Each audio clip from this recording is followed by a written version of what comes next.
Aloha again. Welcome back to the 7th Direction. My name is David. The 7th Direction is inward, and that's the direction that we're going to be spending our time exploring during these presentations, and what I hope are questions from you about whatever I'm talking about whatever you might like to know about. Again, I'm not a psychic, so I'm not going to be able to tell you which choice to make for some life decision, but what I will be able to do is hopefully assist you in the process of understanding what are the basic elements that are going on inside your life that are actually exerting influences over you at one time or another during the course of your life, and hopefully help you be able to make better decisions from there. The idea of influences is really important to what we're going to talk about today, and believe it or not, that has to do with science. So we're going to do everything that we can on this show to make sure that we use every tool in our arsenal, whether it's science or mysticism or legends or fantasy or whatever we can do to reach out into our knowledge base that we have here on Earth and be able to pull in little bits and pieces that might not have made a lot of sense on their own, but hopefully we can weave all those pieces together into a beautiful picture that will help us understand more clearly what the nature of the universe is and how we improve our life by making better decisions once we understand really what's happening around us. Now that can be a little more challenging than it sounds like, because life is not what it looks like, and this is not some frou-frou mystical idea. This is the latest physics, the latest science, and when I say latest, I mean over, 50 years or so. Now we are currently at a moment in time where we are bringing together science and spirituality so that some of the ideas that have been discussed by mystics, by people who've done a lot of meditation and they've explored their inner landscape, Buddhist monks and Aboriginal elders and Native American shaman, witch doctors, these people have all, strangely enough, come to the same conclusion about the nature of the universe, which is that it's light, basically, which is a very nice confirmation that science is providing us, since, as I'm sure most of you are aware by this time, we live in a world made of atoms and subatomic particles, and if you split them down into small enough pieces, you do disappear into light waves. This is something you really want to think about and consider.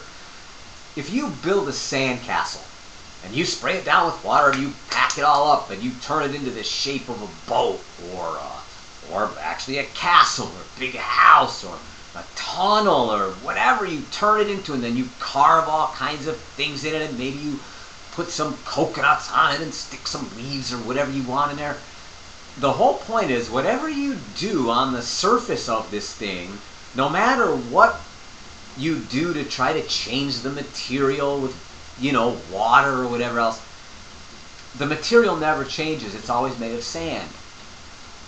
So in the case of you, what are you actually made of if we now have the tools to keep slicing you down into smaller and smaller pieces, and there never turns out to be this grain of sand, this solid building block that back when I was growing up we thought was the atom, and that everything was made of atoms. Well, then we discovered that inside of atoms were all these different subatomic, smaller than the atom, subatomic particles, quarks and muons and gluons and all sorts of fabulous and exotic things that all behaved in the strangest ways.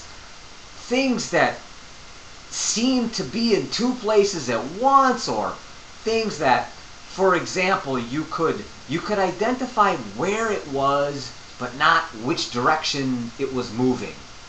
Or you could determine which direction it was moving, but not where it was. All kinds of very strange and non-intuitive ideas. Ideas that you don't immediately just glom onto and go, oh yeah, that makes perfect sense. In fact, there's a famous American physicist who has a wonderful quote that's known all over the world in which he says, I don't think anybody, even the people who've been studying it their whole lifetimes, really understand quantum physics. Now that's not to say we don't use it, and that's not to say that it isn't accurate, and that's not to say that it doesn't work. It does work. Everything you see around you, cell phones, the entire electrical system, almost every form of technology that you see and use every day is in fact using the principles that we have discovered about subatomic particles and quantum physics. Even if we don't understand them, we can predict them because they do behave according to certain rules. So we use those rules even if we're not sure how those things are coming up with those rules or how they're behaving the way they are. We just know this is what happens. If X happens, then Y happens. And that's all we know, and that's all we need to know. We can make wonderful tools change life just by knowing those principles. Well, one of the most interesting of those subatomic particle principles is a principle by a man named J.S. Bell. J.S. Bell was a physicist in the 1960s, and he came up with a very interesting theory, and he called it the theory of entanglement. And what he postulated was based on a law that they've been able to establish in the world of subatomic particles. And that law is, we'll call it for the moment, the law of spin. And it's not actually the technical name for it, but it'll work. And what that means is if you have something spinning this way, then at the same time you have to have something else spinning this way. That the total spin of the universe, this side and this side, added up together is zero. And that no matter what is going on in the universe, at all times, at every instant, the total spin of the universe must always be zero. And Bell said, okay, so let's suppose I have two particles, particle A and particle B. And particle A is spinning this way, and particle B is spinning that way, and there we go, we have our particles. Now let's suppose that I take these particles and I separate them all the way to the farthest edges of the universe.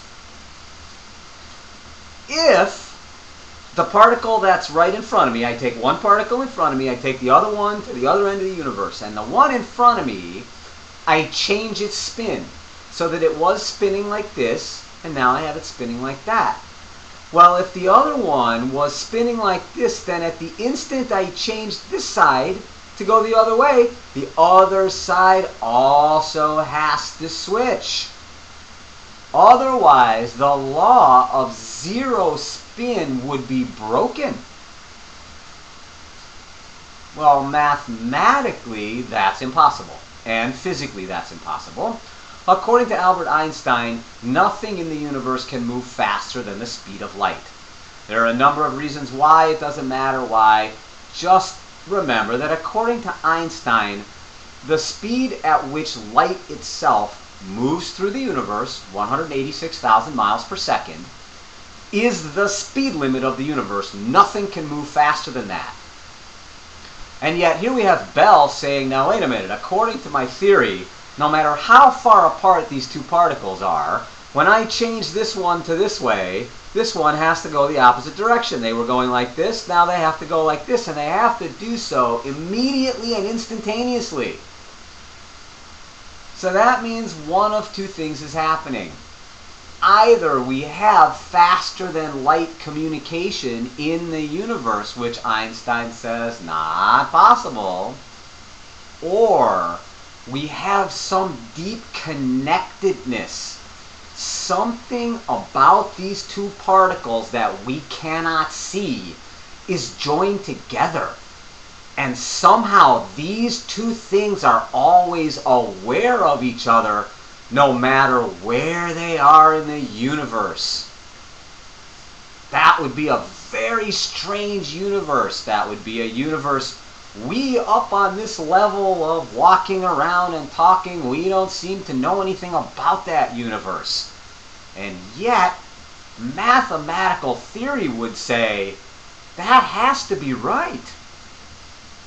Well, remember I said that theory was postulated in the 1960s. By the 1990s, we had the equipment and computer power to be able to actually propose that experiment and perform it. And it was performed, and it was correct.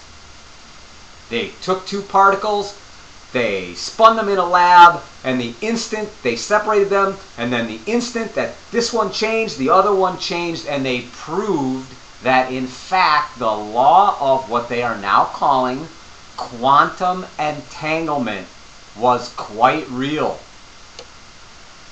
So what's the point of all this stuff I'm saying? The point is, you have to understand, as you begin to go in this seventh direction, you may be very, very surprised by what you find. The actual universe in which you live, what you are, what your purpose of being here, what God is, what your brain is, what consciousness is, all that stuff, what your body is, what the physical 3D world around you is, all that stuff might actually not be anything like what you currently think it might be, or believe that it might be. And in order for you to actually be able to get the point, and in order for you to actually be able to adopt these principles and allow them into your life to make positive change, because remember, we're not just trying to come up with ideas to make us feel better, we're trying to actually come up with a successful life strategy that will help us make better decisions and live a better life. Now, it might not sound from the beginning like quantum physics is going to help you, but what it does is it helps you release some of your preconceived ideas of what the universe has to be. Science is something that you trust. If science says it's right, then you tend to believe that it's right. So use that on your side. Use that to build momentum for yourself in your favor. Modern science is telling you that the life that we're actually living might look like one thing, but on a deeper level, on a smaller level, on the level on which it's actually forming what's happening, it's all very different than what it looks like.